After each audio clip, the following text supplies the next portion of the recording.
Okay, so in jiu-jitsu, you often suffer a lot of acute injuries due to joint manipulations. So in this situation, I was wrist locked, okay, with my thumb on the inside and pulled down.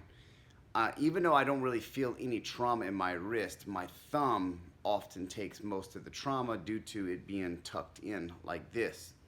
So yes, you are supposed to relax and lay off of that joint as far as like mobilization and things like that for at least a day or two. But when the pain persists, then you have to start moving the joint. No different from when people who have arthritis and they're told by their doctor to get exercise and move around. It may hurt at first, but it does help it get better.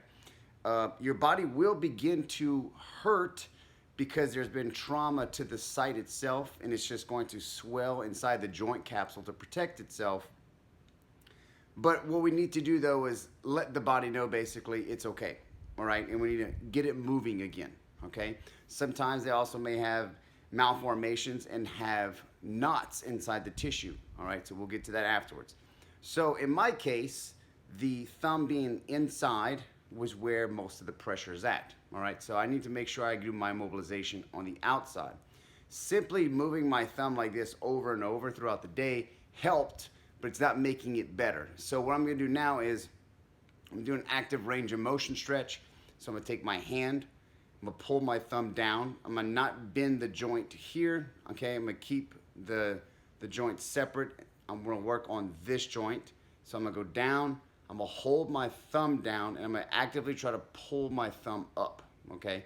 So I'm gonna count, and I'm gonna give a pretty good amount of pressure. I'm gonna count 1, 2, 3, 4, 5. Now release, and then I'll help push back into that deep range of motion.